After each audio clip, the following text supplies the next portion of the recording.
Investidor em Foco no ar, retomando nossos episódios de terça, versão 2023. E hoje tem Fórum Econômico de Davos, projeções para o ano e também um pouco sobre inflação. Vem com a gente que estamos começando. Sabrina Lima, nossa especialista em recomendação e portfólio, bem-vinda você também a este ano que começa aqui pelo podcast, tudo bem? Tudo bem, Renata? Bom, a gente tem uma semana bem agitada, né? Há quem diga que janeiro é mais tranquilo, mas não está sendo tranquilo, né, Sabrina? E a gente tem bastante coisa para falar por aqui. Queria começar com você para a gente falar um pouquinho do Fórum Econômico de Davos, o Fórum Mundial. Vai ser representado, no caso do Brasil, pelos ministros da Fazenda e do Meio Ambiente. Começou nessa segunda-feira e queria saber de você quais são as discussões mais esperadas pelo mercado para essa edição do Fórum. Como você disse, o ano começou com tudo por aqui, né? Então, esse fórum é um fórum que é bastante aguardado, porque a gente tem pessoas importantes do mundo como um todo trazendo algumas atualizações, trazendo visões principais de seus países. E como você colocou, temos sim representantes. O tema da reunião anual que acontece agora, né, que promoverá esse encontro dos líderes políticos, de empresas, da sociedade civil, será cooperação em um mundo fragmentado. E faz bastante sentido, né, Rê, quando a gente pensa nesse título de cooperação em um mundo fragmentado. Então, é justamente esse o pano de fundo principal. E nós teremos, sim, tanto o ministro da Fazenda, Fernando Haddad, quanto a ministra do Meio Ambiente, a Marina Silva, trazendo, né, algumas pautas importantes, a representação do Brasil nesse encontro para discutir com a comunidade internacional esses temas relacionados às pautas econômicas e às questões ambientais. E aqui eu queria até destacar que foi uma escolha um tanto quanto estratégica esses dois ministros representando, porque o Brasil está muito nessa preocupação de mostrar a sustentabilidade associada à economia. Então, a própria escalação, né, do Haddad e da Marina como representantes do governo tem esse simbolismo de mostrar que a agenda ambiental está conectada com a agenda econômica. E, basicamente, pessoal, a gente vai ter participações de ambos em dois momentos distintos.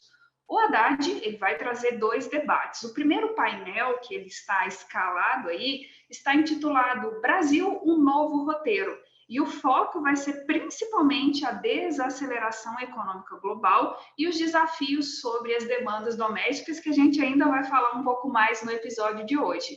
Depois, o Haddad volta ao palco para falar sobre as diversas lideranças na América Latina. A gente sabe, né, que o Brasil tem realmente um papel estratégico na América Latina, além de algumas políticas econômicas e o papel global da região como um todo. A Marina, por sua vez, ela também participa de dois quadros, em dois momentos ela vai para esse debate junto ao público e os painéis dela são intitulados Em Harmonia com a Natureza e depois, num segundo momento, a ministra volta a participar de um fórum na quinta-feira dessa semana, num segundo painel denominado A Amazônia em uma Encruzilhada. Então, o que a gente percebe, o que a gente vai acompanhar muito é justamente essa pauta, né, de sustentabilidade atrelada também à agenda econômica, que é um tema que tem sido discutido no mundo como um todo, Rê. Com certeza, muito pertinente, né, Sabrina, essa discussão nesse momento. Bom, a gente falou de semana agitada, vamos falar de boletim Focus? O mercado elevou as estimativas de inflação para o ano e reduziu as de PIB. E aí queria saber de você como é que vem o Focus e aproveitar também para a gente retomar as projeções dos principais indicadores locais para 2023.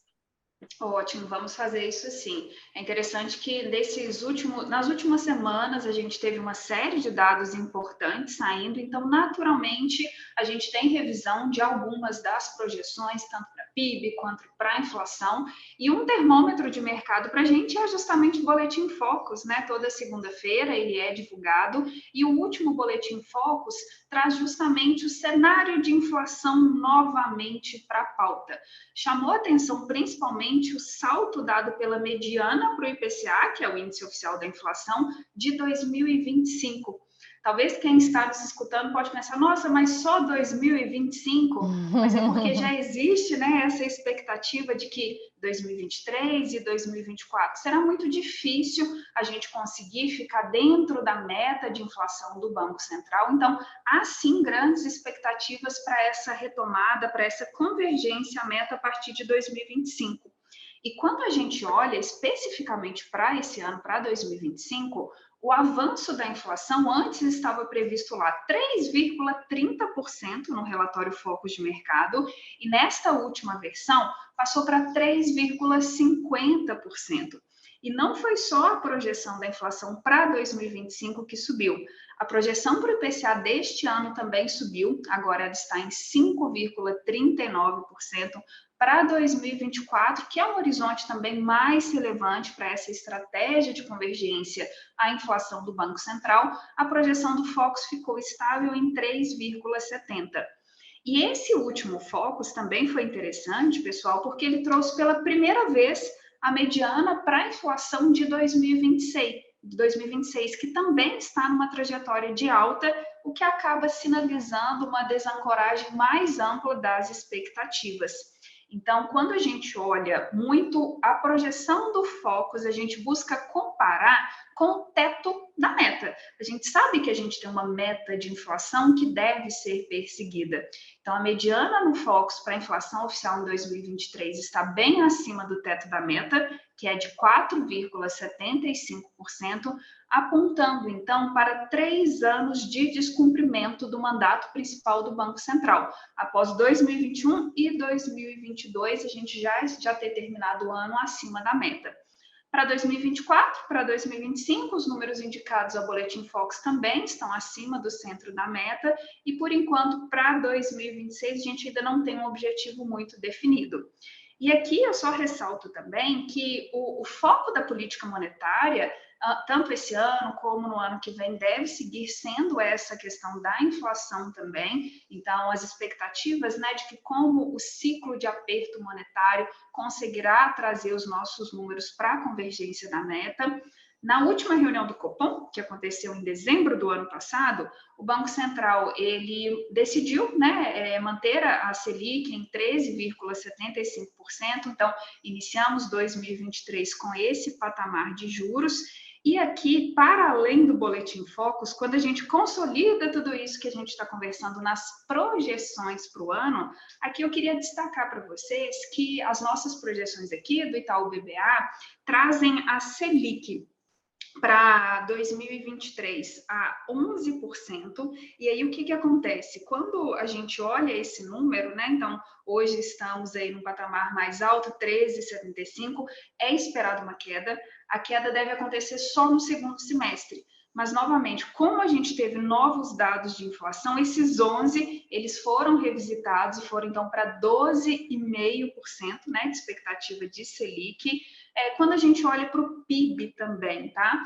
O PIB, quando a gente vê as nossas expectativas para 2023, ele está em 0,70%, até bastante alinhado com a pesquisa Focus de mercado. E também temos o dólar, né? O dólar é uma variável macro um pouco mais difícil de ser prevista, mas também aqui com a expectativa de fechar o ano ali por volta de 5,40, 5,50 aproximadamente.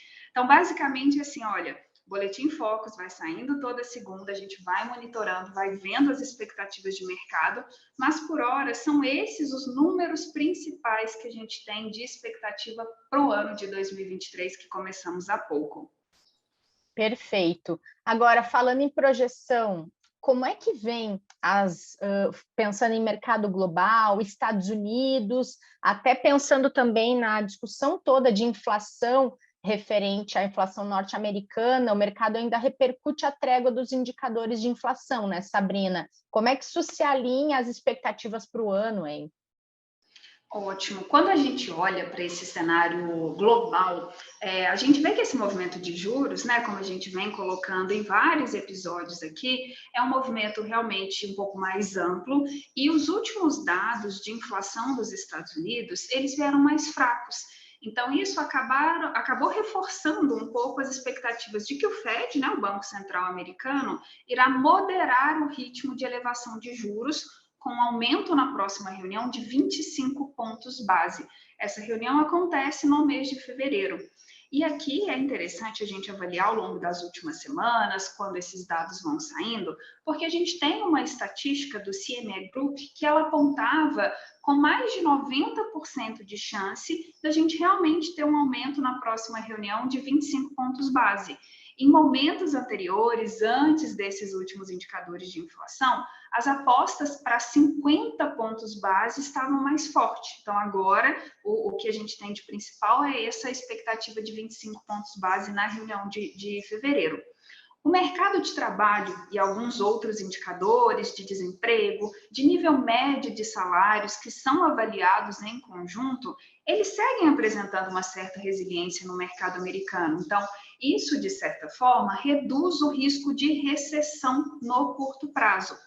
Ainda assim, apesar disso, o país deve apresentar um crescimento abaixo do potencial nesse ano de 2023. Então, aqui a gente tem uma estimativa que a gente deve ver a atividade americana desacelerando trimestre a trimestre ao longo desse ano, ao longo de 2023, encerrando aí o ano por volta de 0,5%. E do lado da inflação, como a gente disse, apesar dos sinais mostrarem desaceleração, as falas, Renata e pessoal, dos dirigentes do Fed, eles colocam muito essa preocupação de que realmente que o mercado americano consiga convergir para o centro da meta, que lá é 2%, o mais rápido possível. Então, ainda esperamos que os juros por lá permaneçam elevados durante algum tempo. A gente vai ter realmente mais uma decisão do Banco Central americano, seguindo o ciclo de aperto monetário, elevando os juros, talvez até 5,1% no primeiro trimestre, mantendo nesse nível até o fim do ano, uma vez que a inflação por lá ainda deve fechar acima da meta também. Então, a gente percebe muito isso, os indicadores de inflação vão saindo. Se por um lado eles representam um fôlego, a gente não minimiza o desafio que o Fed tem para frente de conseguir realmente, por meio da política monetária, conduzir a inflação para o centro da meta, ou próximo dela de 2% ao ano. Com certeza, que baita desafio, né, Sabrina? Super.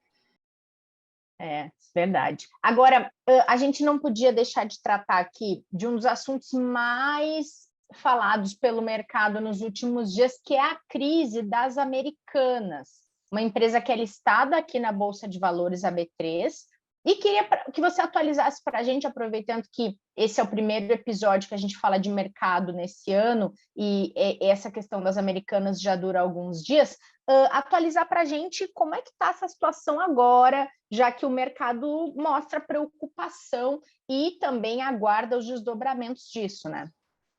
Sim, realmente é um ponto que tem sido acompanhado muito pelo mercado, e nós tivemos uma divulgação recente da Americanas de um fato relevante. Aqui é importante, só para que todos fiquemos na mesma página, sempre quando uma empresa de capital aberta, como a que você trouxe de estar listada na Bolsa, ela tem algum comunicado mais importante para fazer ao mercado, ela divulga um fato relevante. A Americanas fez isso, e ela comunicou aos investidores a decisão de um juiz, o Paulo Assed, que concedeu uma tutela cautelar para suspender vencimentos antecipados e efeitos de inadimplência da companhia. Após essa decisão, o Tribunal de Justiça do Rio de Janeiro dá 30 dias corridos para Americanas entrar com pedido de recuperação judicial, caso ela avalie que esse é o melhor caminho mesmo. Então, só explicando um pouco melhor o que significa esse processo, nós temos o seguinte: na prática, a Justiça suspendeu toda e qualquer possibilidade de um bloqueio, sequestro ou penhora de bens da empresa, assim como adiou a obrigação da Americanas de pagar suas dívidas até que um provável pedido de recuperação judicial seja feito. Em agravo de instrumento apresentado ao Tribunal de Justiça do Rio de Janeiro contra a decisão do juízo da Quarta Vara Empresarial, nós tivemos, por exemplo, o BTG, que trouxe algumas ponderações sobre esse fato, sobre essa possibilidade de Americanas postergar o pagamento dessas dívidas. Então, foi contestada essa iniciativa de tentar suspender o pagamento das dívidas. Num primeiro momento, né, trazendo de atualizações, o plantão do Judiciário do TJ do Rio de Janeiro não reconheceu o recurso por não estar previsto na resolução que rege as competências do plantão, mas possivelmente ao longo dessa semana nós teremos mais atualizações sobre a distribuição desse recurso. Para muitas casas, a recuperação judicial é uma alternativa mais provável para Americanas, dado o tamanho da dívida. Nós tivemos, na semana passada, as ações da Americanas, né, que são negociadas aqui na nossa bolsa com o ticker, com o código AMER3, com quedas superiores a 77% no pregão seguinte à divulgação desse fato para o mercado. No dia seguinte, ela até ensaiou uma recuperação, mas a verdade é que realmente ela segue, né, muito em baixa, principalmente, novamente, depois da revelação para o mercado dessas inconsistências contábeis da ordem de 20 bilhões. E nós tivemos também uma preocupação, Renata, sobre outras empresas do segmento, né? Então, será que outras empresas podem estar numa situação próxima a Americanas? O quanto isso contamina o setor como um todo?